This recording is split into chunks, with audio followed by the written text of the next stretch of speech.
as you say, it's so quickly you can lose a couple of laps. You've got to change a floor or something like that, or you damage something. So how quickly time can change. So yeah, they are still in it. A little bit away, but they are still in it.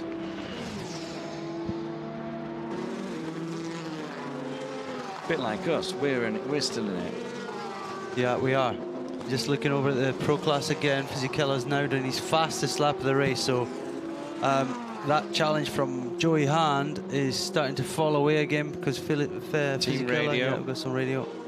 Okay, Lucas, be careful of curves in Dunlop. Careful of the curves in Dunlop. Okay, is that maybe because of the puncture? Is that causing a bit of a problem?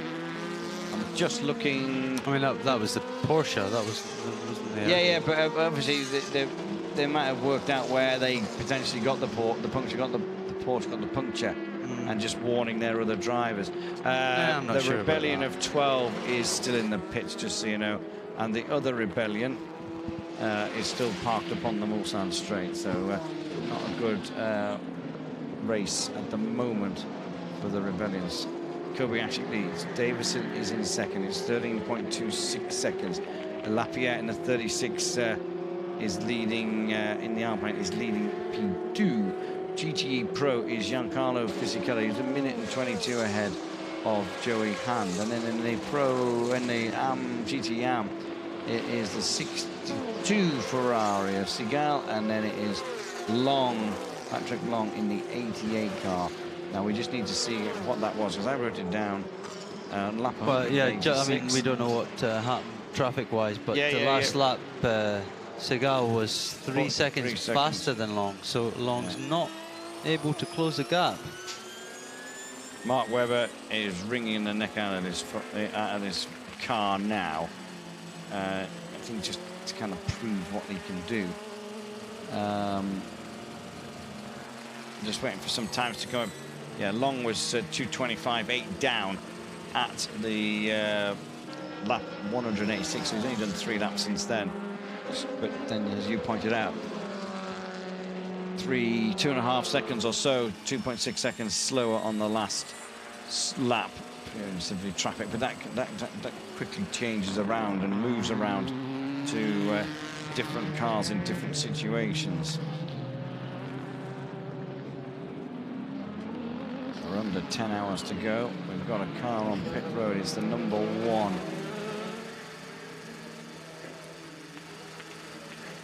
It doesn't take long for them to rattle off 12, 13 laps, does it? Probably in the car, though, it feels a lot longer.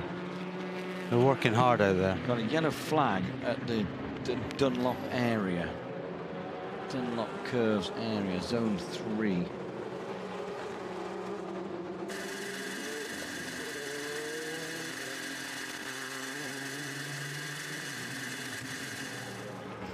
You know, looking at the drivers' faces when they're in there, they're kind of like just sat there waiting for everything to happen.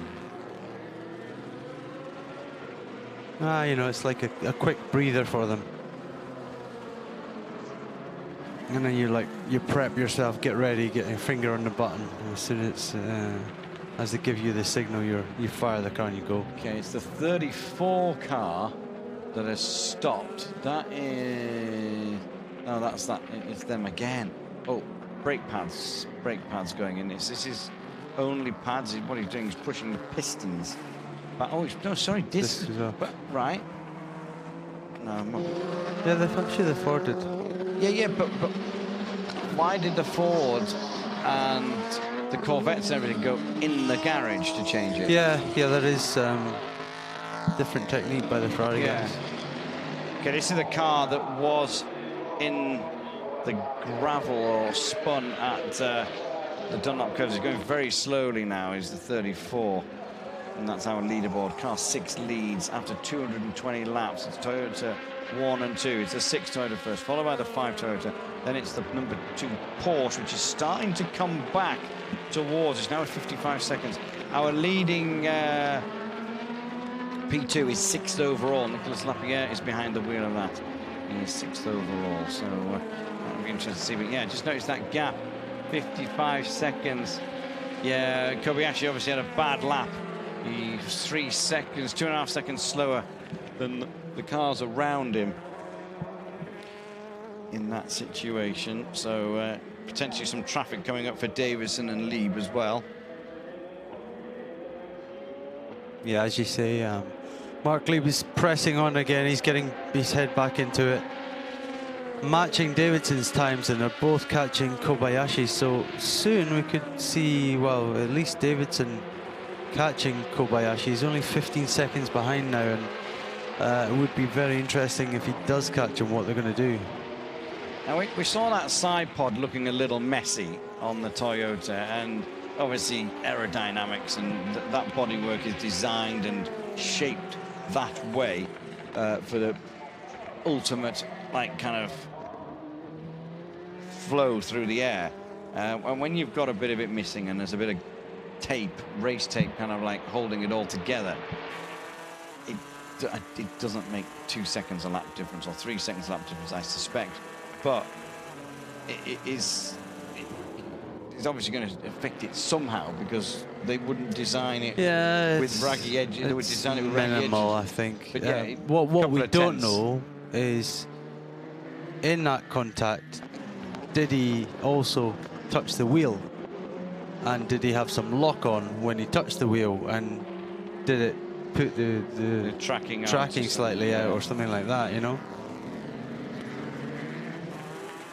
Because, I mean, yeah, they can be very strong, durable cars, but, you know, you hit it on the weak point and the wrong angle, then you can, you know, just make those small changes that can add time to your lap time.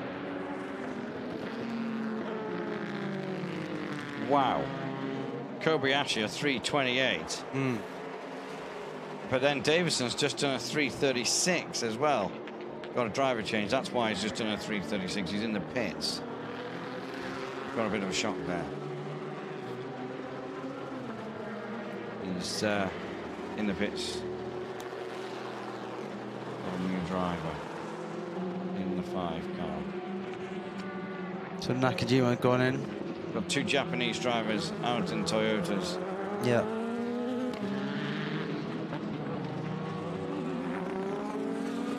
Nakajima, obviously the son of Satoru Nakajima, who was, I think, Japan's best-known Formula 1 driver back in the day. And the crash time is virtually identical, isn't it, for his son? There's the Nakajima written over the top.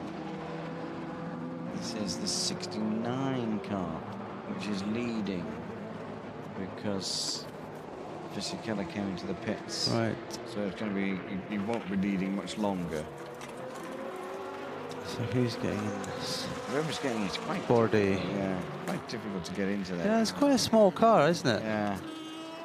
Well, I've said this before, like the big drivers tend to drive the Porsches because it's like a TARDIS in there. It's really roomy, whereas the Aston's quite small. This Ford looks fairly small. I'm not sure what the Ferrari's like. Corvette, I think, is decent, a pretty big size because they've got big drivers like Ollie Gavin and that as well. Yeah, Ollie Gavin's quite tall, isn't he? He's had a quiet race, Ollie has. Yeah. Again, we've not seen much of him. And that's another driver I haven't seen at all this week in the car. So he's in the car now, car 64 in 8th place. Look at the rear diffuser on that. That is just so cool. Fisichella back into the lead because of this stop here for the 68. Right, I'm just having another look down in my hope that maybe Pat Long would reignite the battle between the Ferrari 62 and the Porsche 88. It hasn't happened because Jeff Segal just is wrapping off the 4-minute dead.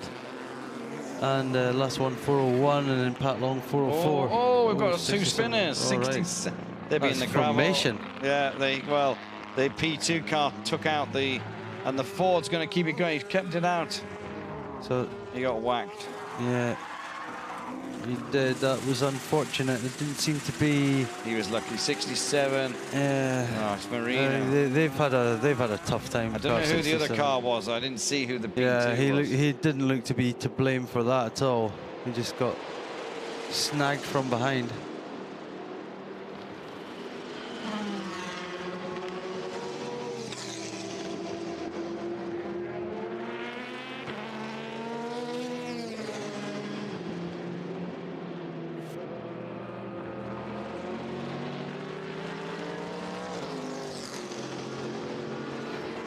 Yeah, Fisichella back at the wheel of 82. Keeping his advantage over Bordy, who's just left the pits.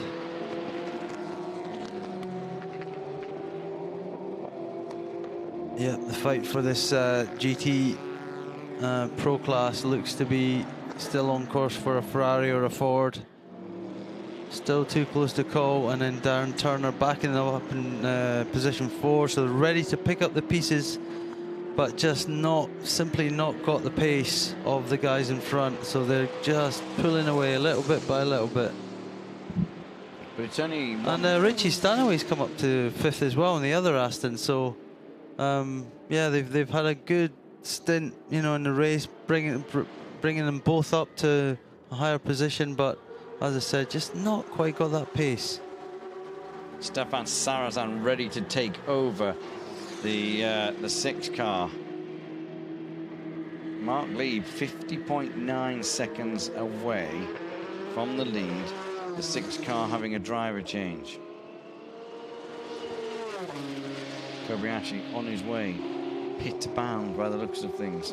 Nakajima on his outlap, just completed that. He's 1 minute and 40 away from the lead.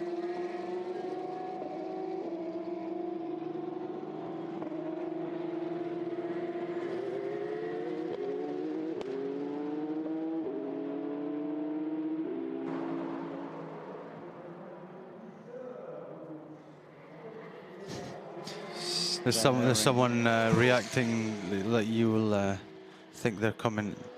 Sounds about right. Stephen Doyle, he loves the look of the Audi at this time because you can't really see it at night. Oh yeah, I'm right with that. Right with that. That's just proper.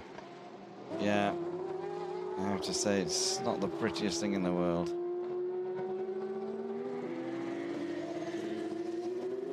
So this is the 6 car. I think he's going to be heading into the pits. And Kobayashi has had a good stint, but Mark Lieb is hunting him down. Incident involving cars 40 and 67 under investigation. That is, yeah. So it was 40 that took out. It was a Tracy Crone car that took out. So who's again? That's on the lower page. Let's see who's on board. Yeah, it is on the lower page. Isn't it? Who is in that car at the moment? Because they've just done a little pirouette. Here comes the 6 Toyota. It is heading towards. Well, Stefan Sarrazin's ready and waiting, so I'd suspect it's heading towards the pit lane. Here he comes. He's just coming down pit road now. It's a left. It's a right. Then there's a small straight. Then there's another. Left and right. He is on pit road. How quickly can they get this done? Stefan Sarrazin, heavy breathing there. He's got a big shift to pull in here as Stefan Sarrazin, because they have a big chance of winning this race. But the Mark Lieb Porsche is absolutely flying. Sarrazin nicely and calmly into the car. Seatbelts. Kobayashi just walking away, carrying his seat. That's what he's carrying, if you wonder what he was carrying. Stefan's not very happy with something. I don't know what he's waving. I think he was just saying, you missed a bit. Come on, get this bit. You missed a bit. You missed a bit. Here comes the number 2 Porsche. Well, you need to go back a page on our results just to get it up. But the number 2 Porsche is going to take the lead, because if you look down the pit lane, you'll still see the number 6 Toyota is still in the pits. The number 2 car is now through into Dunlop and into first place. The tyres going on the 6 car. It's on the floor. It's away. Sharp getaway. It was a sharp getaway. Now, Mark Lieb will be probably entering like Tetru's area by now and onto Mulsanne. So the gap is a few seconds. Nakajima still got to make his way up. Just checking something else. Tushka still stopped that. Of course, Mark stopped out of sync because of his puncture, so he's going to have to come in and have to wait a couple of laps to see, won't we, to see where it plays out. 31 seconds between Fisichella and Bourdais in the pro category. Yeah, I'm just again looking down to the AM class, and it certainly seems that at this stage of the race, the Ferrari's a car to have. There's quite a few of them there. 1, 2, 3, 4 in the top 6, and they're all lapping quite similarly and all faster than the Porsches around them. Toyota studying the tyres that have come off that car and the wheels, I suspect. Yep, they're okay. Let's go and put some new Michelins on them for another stint.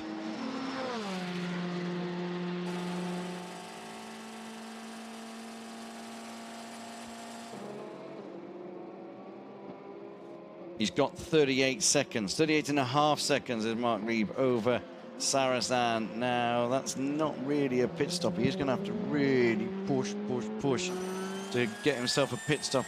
We've still got a long way to go. We're not looking at the last pit stop here. We've got hours of it. 9 hours, 46 minutes still to go of this race. And the first 3, we are 14 hours, 13 minutes in. And the first 3 are split by less than a minute after over 14 hours of racing. It is quite amazing that it's 1 Porsche versus 2 Toyota. The Audi, as Peter said not so long ago, isn't so far away of Di Grassi. He's just sitting there in 4th place, hasn't had a clean run, but still there. Lap times look decent, just plugging away. Nothing too special, not all that quick, but just knocking the lap times out very consistently. And just, yeah, I've seen this before. You know what? The last year and the year before, you go to bed and it's one set of positions, and then you get out of bed and you're like, you know, what happened? We've got 6 hours off after this, and it's all changed. And it's like, oh right, where'd that come from? Not to say it will happen this year, but yeah, these things do happen.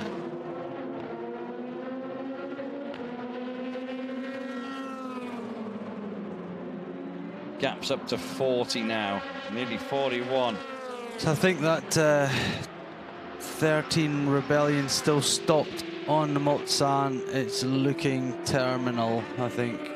Gradually it's sinking down the times. It could be our, what, 5th retirement? Let's just check. We haven't got many. There's one on that page.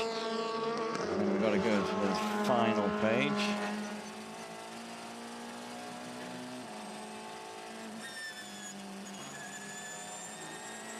Right, and we're hearing news from the pits that car 51, which is the Ferrari of Jimmy Bruni, is looking like it's finished as well. So that would be retirement number 6 if we count 13 as retirement.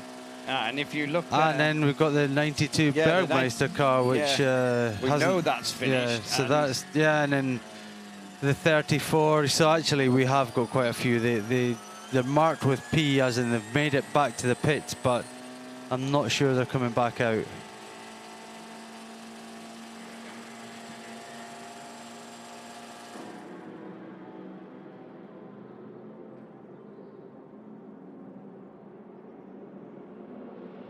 Some high-speed overtaking.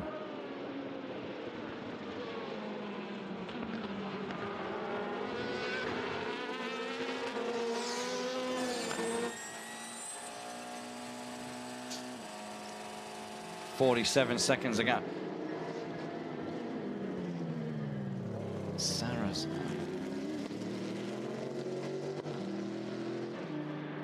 And that was Sarrazin's outlap, won't it? The 4:51. So 3:20. Lieb is flying. You look at Nakajima's time to Lieb's. on board just briefly with a Corvette there.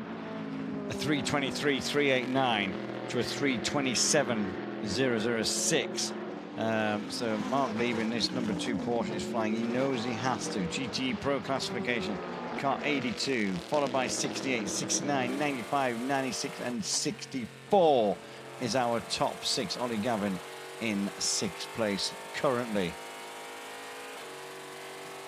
So I'm just about to announce something to Peter. 4:30, you said in half an hour we're going to get the daylight. Still pitch black. I'm sure they've got the time wrong here. Well, it does look a bit strange because I remember 2 years ago at 6 o'clock we were proper daylight at 6 o'clock. I know it's 45 minutes away. In fact, I thought the ACO had authority to just switch the lights on when you wanted to have it on. But it's still pretty dark out there. I'm surprised. I am surprised. So it's that tint on our screen there. Do you think? Sure. Yeah, you look round. I'm sure that's light. That's lighter around there. Look. You're going to turn the light off. Yeah, that's what we'll do. We're going to turn the light off and just check. Yeah. Okay. No, that's really dark out there. That's really dark out there. Yeah, that's what I thought. I'm sure that is getting lighter. It must be because it's heading towards morning. Well, we are in the morning. It's heading towards civilization of a morning. And Mark Lieb, Stefan Sarazan. Do you want the light off or on? It's quite nice off. Do you like it off? We do it. Yeah, I mean, if I need to look at some information, I've got a telephone with a torch on, but we'll see. Oh, mind you, with I've got a numb bum. I tell you, that's what I have got. Nudge me if it looks like I might be falling asleep. Yeah, that's it. So on with the Corvette. Let's just listen in a little bit.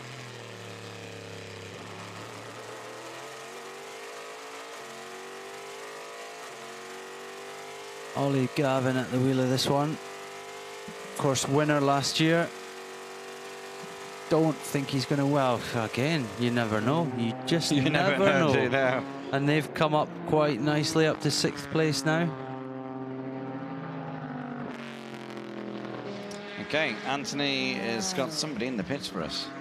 We are down in the Toyota garage with Kamui Kobayashi, who has just finished his stint.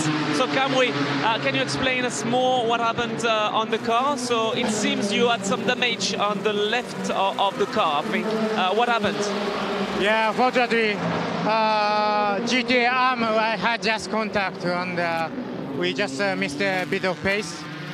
We tried to fix it, but yeah, I think still a bit difficult. But anyway, still race is long and we try to manage that. How is the rhythm until now? We are really seeing Toyotas that are really, really fast. What do you say?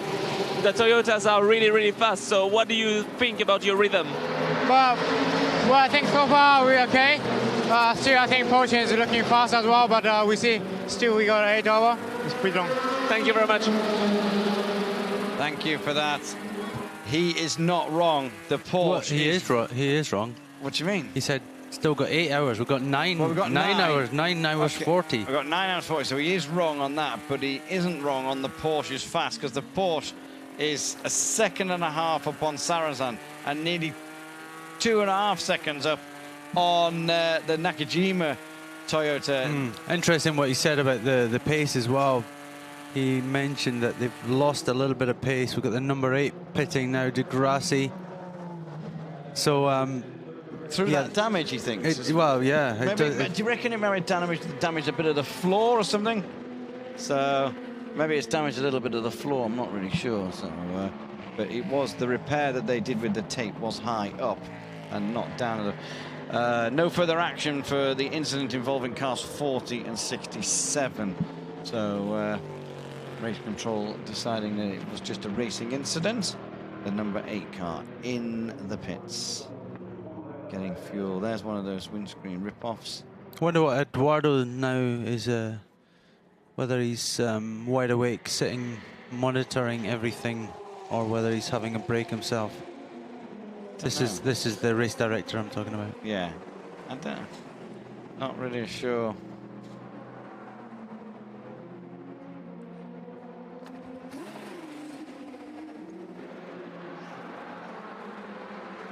Okay, so 9 hours 37 minutes.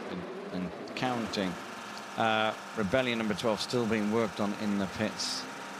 Here comes the number 7 car, going very quick, 300 plus kilometers an hour down there and on this final part of the straight.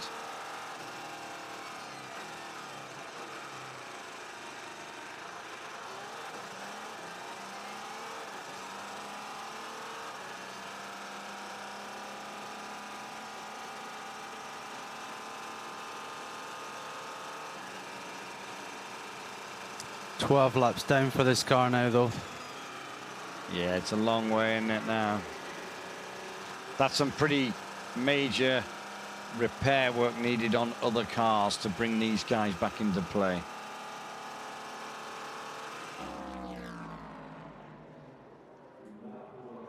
So we are split by a minute in our top 3 battle. Some people having hospitality and looking around. 7 in the pits.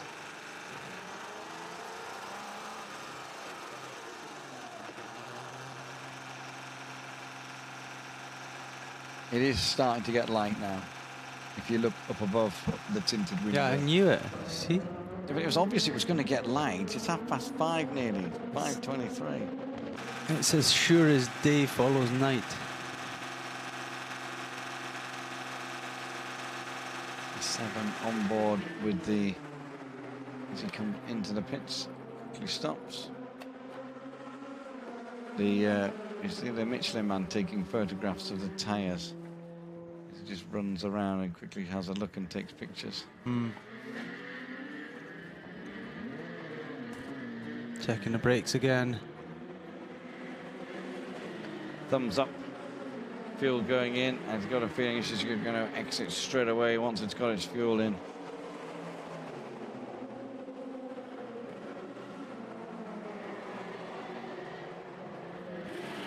That was another sharp getaway, wasn't it? That fuel hose, the guy only just kind of moving out of the way, and that car on its way, leaving the pits. So both Audis in. Oh, there's the Rebellion. Yeah, car 12. That's about the state we saw the Porsche in on Friday when it was being prepped for the race. Oh, dear me. Yeah, maybe Anthony, you can go down and have a word and see what exactly is the issue. That's got a big problem somewhere, that has. I mean, this guy's holding a side pod here, a side bit of bodywork, so he's obviously hoping something might happen soon. That's a pretty major bit of work going on, I think. Electrical fault. They are terrible, aren't they, to try and find. Here is the number 2 car. It is really, really going fast. Really going fast, and Anthony has found somebody else to talk to into the pit, so over to Anthony. I keep busy during this night. I'm with Nelson Piquet Jr. In the Rebellion garage, so it's not working well, as we knew. So Nelson, what did happen on the number 12? No, I mean, nothing special. We had a clutch failure earlier on through the race, and we had one now again, so unfortunately, yeah, it's just a little clutch issue that we're having, so having to change it again, and let's see, hopefully we won't have anything else at the end of the race. Yeah, that's a shame, because of course Rebellion had a great chance to do well in this race, in comparison to the races before earlier in this year. So what is your feeling, really? You're disgusted? We'll do the best we can. I mean, there's nothing to be sad about. I mean, the boys are doing a great job. You know, obviously we don't have. You cannot compare our technology to the hybrid cars. So you know, we are in our own little world. But I think they're doing a good job. I mean, yeah. I mean, it would be good to do a race flawless without any problems. But you know, it's Le Mans. It's very tough. You know. Doesn't happen often, you know. Even with the Porsche, one of them is not there. So I mean, and they obviously test much more than we do. So I mean, it's part of the game. And to finish with a more optimistic thing, you're really experienced. You raced a lot of cars. What is it to race, to drive this car, this Rebellion car?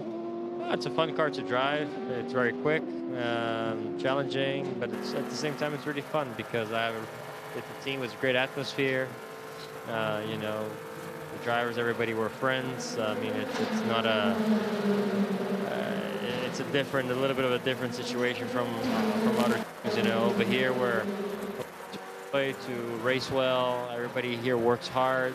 But important over here is to be happy and everybody's enjoying. And, you know, and the whole company, Rebellion, puts a lot of effort over here, especially in WEC. And you know, our goal is, you know, do as best as we can with what we have. And yeah, that's it. Thank you very much, and have fun during the rest of the season. Thank you, Nelson. Yeah. You understood he was pretty frustrated. Yeah, that is one way of putting it. Yep, frustration there for Nelson Piquet Jr. But disappointment more than anything, because as we touched on many a times, Peter, over the week and this weekend, it's such a massive event for these teams and drivers, and to have a car that's been pretty reliable on the first 2 rounds of the Endurance Championship, World Endurance Championship, granted, yes, only 6 hours each race, and then to have a problem here of such big problems, it's not good for them. No, it is tough to take, but you know, he seems pretty level-headed about it. He knows the score, and yeah, he did touch on the fact that they're working with a much smaller budget, a lot less testing, different technology, a lot, you know, more basic technology compared to the factory teams, and even they're having problems, the factory teams. So, you know, it's normal kind of thing, and you know, this isn't a normal race circuit either. It's so we got 2 in the pit. The leader, Mark Lieb. Yeah, this is a tougher race circuit than a normal race circuit because it's a lot longer. It's more bumpy. It's on a normal road. You're dealing with a lot more cars than normal. So all these factors come in. This looks like a standard stop for Mark Lieb, though. Yeah, it does, doesn't it? Straight fuel. But we know he had a new set of tyre, or at least one tyre with a puncture anyway. Yeah. He might have only had one tyre. So we got a yellow zone at 32. 32, because it's got to be Porsche curves area. That is. What I was going to say is, and then the leader Lapierre is just coming in as well. Yeah. 36 of LMP2. So Sarrazin has popped back into the lead, but only just. Mark Lieb will not be far away, but Lieb in between the 2 Toyotas now. But I was going to say something else. What were we talking about just before then? Before that Toyota went into the pits, and I can't think, but it doesn't really matter because I can't honestly not remember. I should have written it down when I was thinking about it. Yeah. Obviously, not too valuable information that I was trying to get out of you, but never mind. That is the way it goes. So the 36 car is up to 6th place overall now, and that when we look down our first page of results, 5 cars from P1, and then there's just a whole host of P2s. And interestingly, our leading pro car, that was up in as high as 18th overall at one point, but now down in 20th. Obviously, some of the P2 cars coming back at the pro cars. And the Audi number 7 has come back up the order as well. So a few bits of bobs changing. 33 seconds is the gap between our leading pro car and our 2nd place pro car. That is Fisichella de Bourdais. And then we had the battle that, we haven't got the time quite up on the board, but the battle that Peter was looking forward to most between the 62 and the 62 Ferrari and the 82 Porsche, and didn't really materialize yet.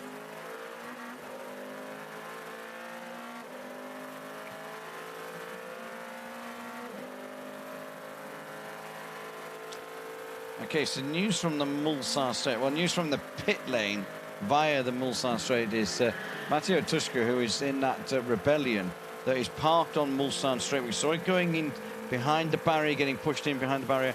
He is on the telephone to the engineer and he is working on the car. That doesn't mean he's going to fix it, but he's trying everything he can to fix it. And in about half an hour's time, working on that car is going to become so much easier because it's going to be daylight.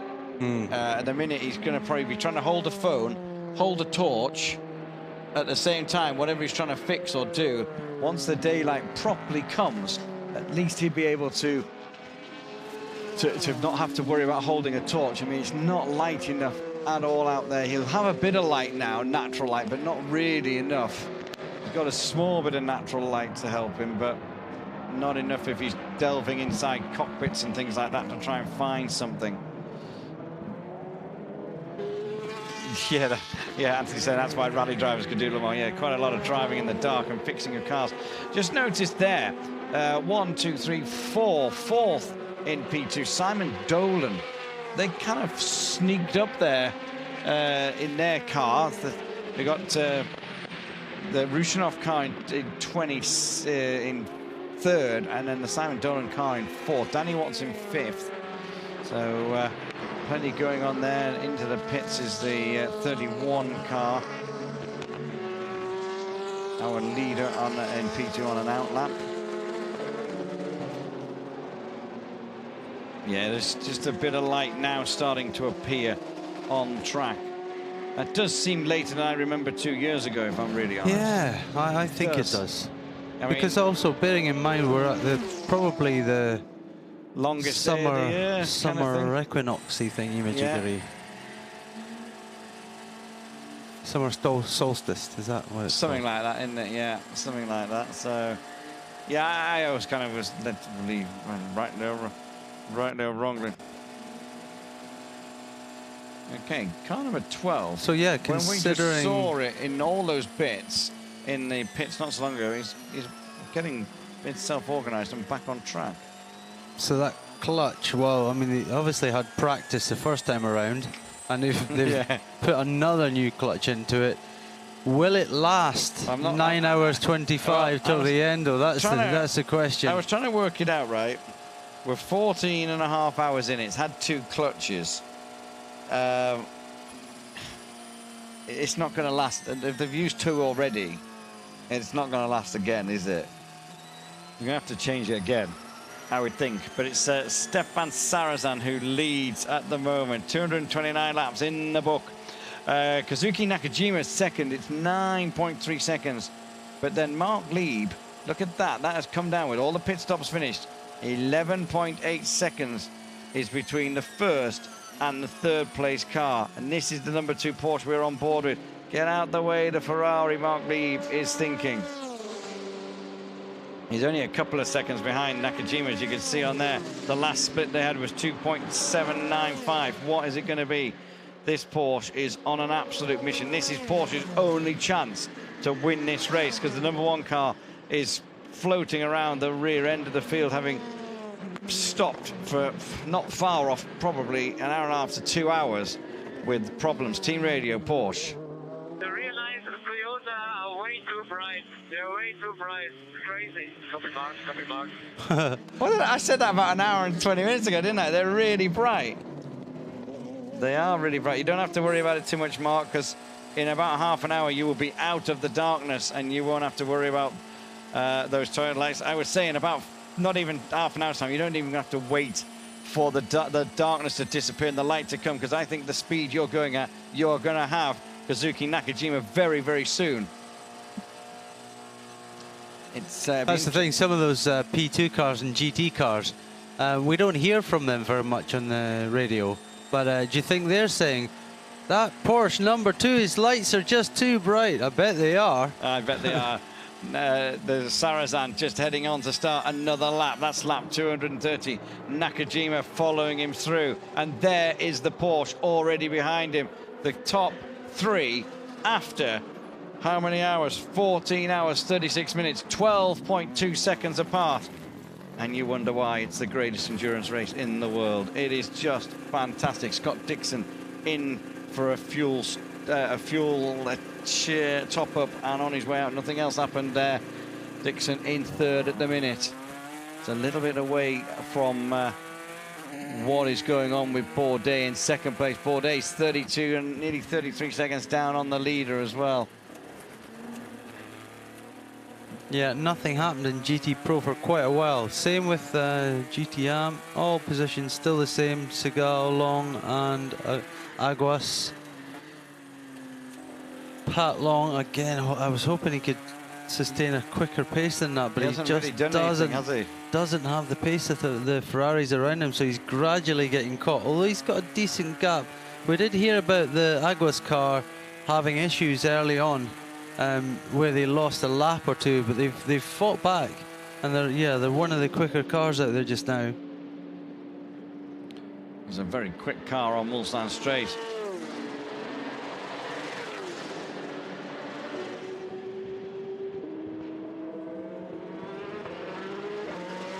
Gap actually gone up a little bit. Obviously the Porsche maybe stuck in a little bit of traffic. It is 12.8 seconds, or Nakajima's had the hurry up, but here comes the Porsche.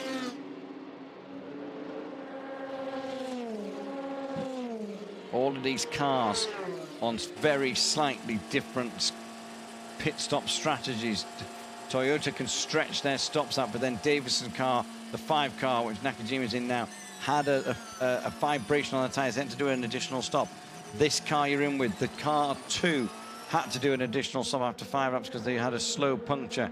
There's the other 2 teammates just relaxing, chilling out. Bernard and Gianni. Gianni probably needs that Red Bull about now. Yeah, I could do with one. He needs something, because who will be next into the car? I'm trying to think. These for me are the hardest hours because just before the sun comes up, this is when you're feeling kind of as we feel right now. You're tired, but as the sun comes up and daylight comes back, suddenly you get this rush of energy again, and actually it's not a problem, and you know you can make it to the end.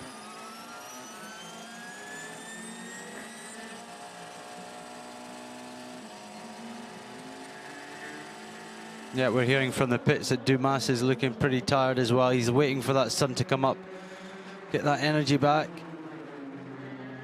It is amazing. I mean, we keep looking in at the Porsche garage, and the drivers do seem to be in their Porsche garage most of the time. It's a big team effort in there, and they kind of like, we're going to stay in here thick and thin and relax. I suspect they do go.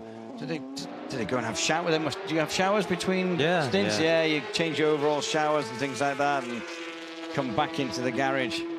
So that's the leading Am car. I mean, they're so far ahead now that they have a pit stop and they don't lose position. They've, if they just keep doing what they're doing, they're looking quite good. And then the leading 82 car, the Pro Ferrari of Fisichella.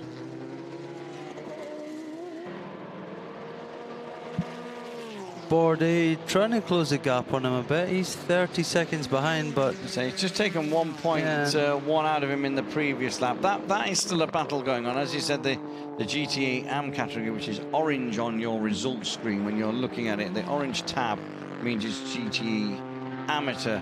That gap is kind of pretty stable now. There's not really a battle on track as that. There is obviously battles depending on what goes on around the big battle. Lieb is losing a little bit of time. The Toyotas have picked up the pace, unless Lieb's been stuck in traffic. But it's now up to 13.7 seconds. Remember, that gap was down at 10. I mean, don't get me wrong, 13.7 to 10 is not a lot when you're looking at a 24-hour race. But we've got to remember, Toyota potentially are going to be able to do at least one less stop than the Porsche. So it is going to be interesting. The Toyota stretching it out. But not everyone has had a plain sailing run, so to speak. There's been small little issues, mainly with tyres or vibrations on tyres.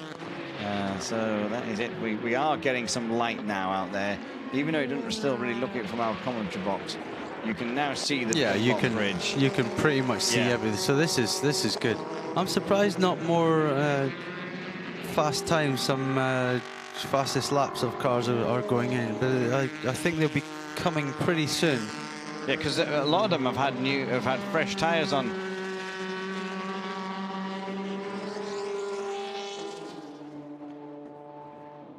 Okay, news from Anthony in the pits that the 13 car is not going any further. It is out. The 13 car parked on Mulsanne Straight. Yeah. And it's going to remain parked there. The 26 car is in the pits. Where is the 26 car? Third at the moment in P2. Yep, rushing off at the wheel. Yeah, one thing I was going to explain about the amateur category. Yeah, go on. That, of course, drivers are graded as a certain, so there's bronze, silver, gold, and platinum. And each AM car has to have a bronze. You can have a silver and a gold or platinum, or you can have 2 silvers, but you can't have 2 golds or 2 platinums in with a bronze. So it has to be a mixture. So, for instance, the 88 car, Pat Long in the Porsche, is a platinum driver, and his teammates will be, let me just have a quick look. So of course I switched the light off so I can't see. Yeah, Kabezi, I've got the torch on. Kabezi will be the bronze driver, and David Heinemann Hansen will be the silver driver. So that's kind of how all the amateur cars work, that there's 1 gold or platinum and a silver and a bronze. Okay, right. They're starting to move around again at the front of the field. The gap between Sarthe and Nakajima is less than 6 seconds. And then also Mark Lieb seems to have got some clear. Must have been traffic, because he's now taking it from 14 seconds down to 11.6. And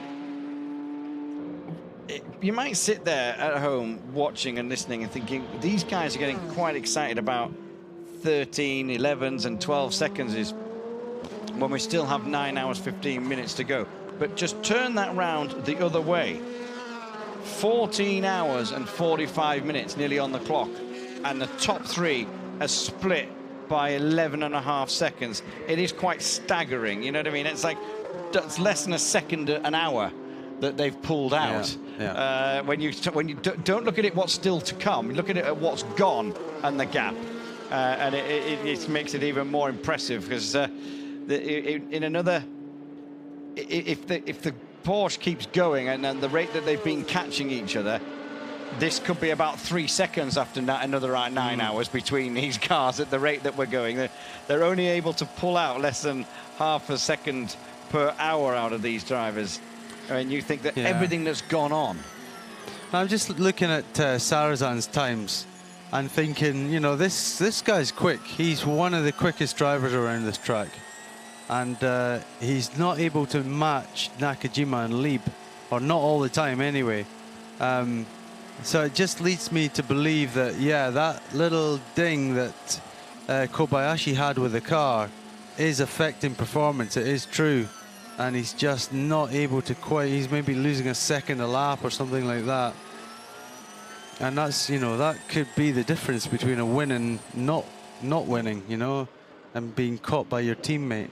Yeah, I mean, I just do wonder. It's above the number 6 on that side. You can see now. Basically, he collected. He didn't say what car he'd had a contretemps with, but it was with an amateur car. And around that number 6, the top of the number 6, down the side and the bottom, the bodywork is a bit messy. The 1 car coming into the pits, it is still running. The 1 car in the pits, that's Mark Webber in that car, I believe. I need to flick the screen. I mean, it's just so disappointing that we're not even talking about the 1 car. It is Webber, it is. Down in 45th place or something like that. Huge disappointment, but 12.5 seconds between the 3 of them. But yeah, when you look at the Toyota, where that 6 is on what would be the left-hand side of the car going in race direction, there is bodywork damage there. It's not a lot, it's hard to see, apart from when the car stopped. But I just wonder whether the floor, they don't make these cars with these funny like shapes on them for no reason, and that is not 100%. Look at this, here comes the Porsche, and the Nakajima car's been caught up in that traffic, and the Porsche will probably get the first one. before. That is the Toyota's only just up there with the bright lights. Remember Mark Lieb saying the lights are too bright. They're really bright compared to everything else. Mark Lieb might get one of these. Just be careful. No. He kind of half backed out of it, didn't he? Did the 22. The Toyota lights are much brighter than anything else. You see they are, but Mark Lieb was mentioning that before. The gap, 12.1 seconds. You're right, though. He did lose out from that traffic. I think Nakajima got it through it a lot cleaner. Oh, that's wide. Wide that as could well, be, that could be a wee warning. Yeah, that was wide. Sarrazin, we were just saying, you see 4 seconds difference on the last lap, Sarrazin to Nakajima. That's the difference between traffic and no traffic. Sarrazin's now over 10 seconds in the lead, whereas before he was down to 5. So big differences when you get stuck with 2 or 3, be it P2s or GTE cars.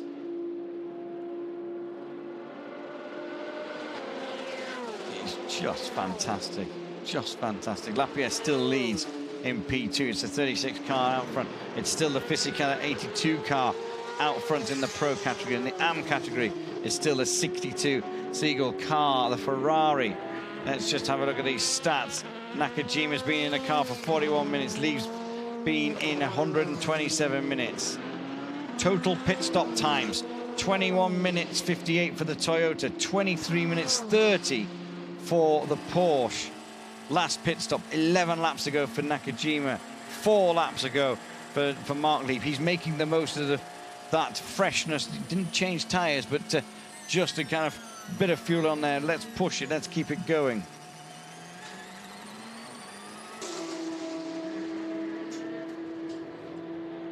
What's it down to? The gap, 3.32 between second and third. Sarrazin maintaining that gap. We've just got to see what this lap is. Remember, Nakajima stuck in traffic, which then Lieb got stuck in. Lieb probably got through it a little bit quicker than Nakajima. Nakajima woke him up. And that is not the Toyota in front. The Toyota is the bright lighted car, just one in front. Still a P2 between these two. Mechanics from both teams looking on. There's Neil Yanni with the crash helmet and the seat already waiting on the floor. And there's nothing you can do about it, is there? You're just sat there watching it. Yeah. Total trust and total belief in that guy who's in the car when you're not. Well, you're not even thinking, you know, it's out of your control. So for me, I don't even think about it. It's just like, well, when he brings the car in, I'll get in the car. If he doesn't bring the car in, then I won't get in the car. Simple as that. That Porsche did catch that other car in a real awkward place, but he's got through it. He'll get the other one here as well. There's the Toyota through the Porsche chicane. There is the Porsche, past the Porsche hospitality, that huge Porsche hospitality. See, it's always a bit easier. When you're chasing a car down like that, you can always just find a little bit extra, but when you're the one being chased down, it's that bit harder. And particularly, I would say a bit more maybe in the dark, because, yeah, you know it's the bright headlights in the car behind, but in the daylight, you can just kind of see, you're not straining as much, you're not getting distracted as much by the lights. But Sarrazin going away, you were commenting, I mean, Sarrazin's obviously had a couple of clean laps, traffic-wise in perfect positions, and clean driving laps. Sarrazin's now nearly 12.3 up. That was down to 5 before. He is still 2 seconds off the fastest lap in that car. And okay, that could be traffic, but yeah, I'm surprised that the times aren't falling yet.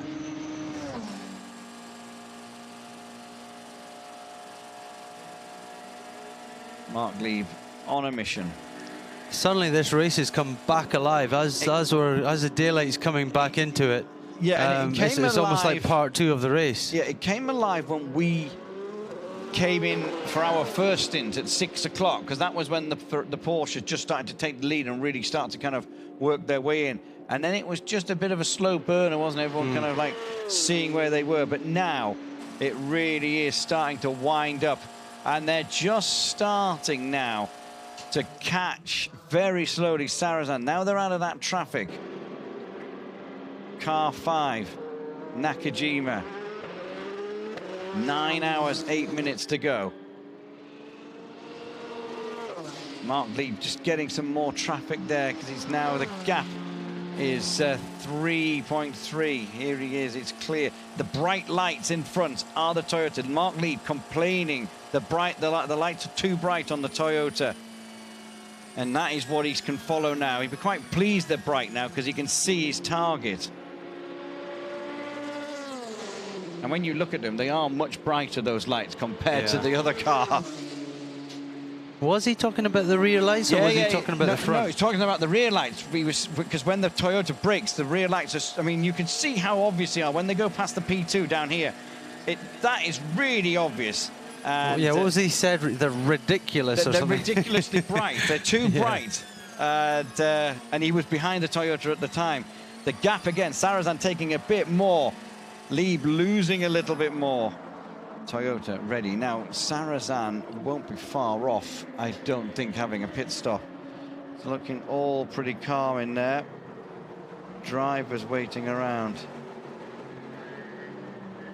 Not doing any work in that garage, which is quite rare for this stint, because they've had quite a bit of going on. And you think Lieb's done an extra pit stop with that puncture, that slow puncture that he had. Yeah. So he's slightly out of sync and an extra. You know, that probably drove him on, and he drove harder. He knew that he was disadvantaged, and he just catching pushed on. cars. They just seem to be catching cars in the wrong place all the time. He's still got the bright lights of the Toyota in front. Toyota's in the pits. Toyota's. Oh no, it's not. I thought the Toyota. Yeah, it is. I thought I saw it peeling off. So he's got to really go for it now.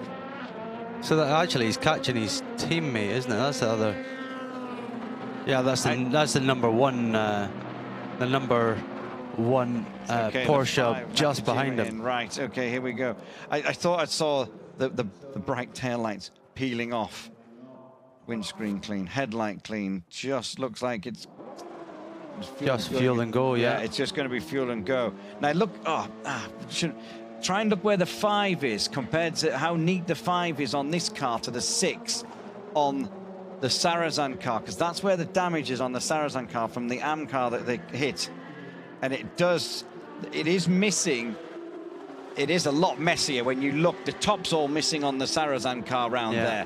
It is a lot messier, the Sarrazin car. I mean, the gaffer tape isn't a fix for aerodynamics on that. But what do you got to change? That's got to be the whole side pod, so you're not going to change it, is it? You're just going to leave that. Too much time.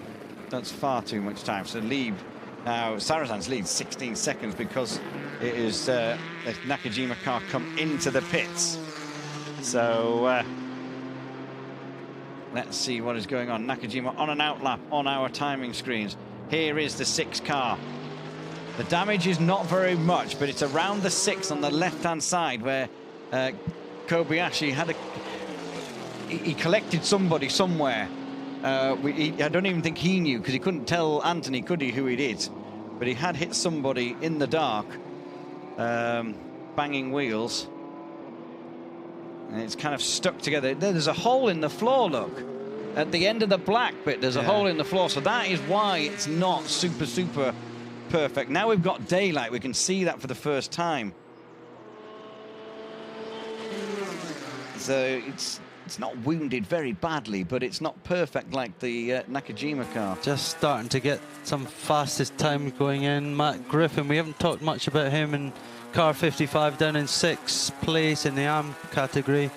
He's just done his fastest time of the race. Bourdais catching. And Bourdais, he's catching. I mean, it's only 2 or 3 seconds in the last couple of laps, but he is going towards Fisichella. Yeah. What's happening in your AM battle that you thought Long was going to do? It doesn't seem to be going very well, does it? No. He's just losing 3 seconds a lap, basically, to the Ferraris. Dear me.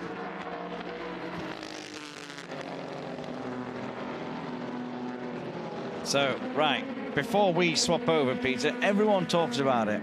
Happy hour. It's not the happy hour at 6 o'clock in the evening, it's the happy hour at 6 o'clock in the morning. Why? Well, I think we've talked about it a bit already. It's when conditions are cool, the track's gripped up, and it's before the track really heats up and the tires start to go off. And it's just when the fastest times start going in, and it's Well, it's different all the time, but you've got to say from maybe it's like 2 hours, maybe it's like 6 till 8 before it really heats up. It just depends on the weather, I suppose. And you've said a couple of times as we were going in, a nice little slide there from the fort. It makes such a difference once you get through the night and you get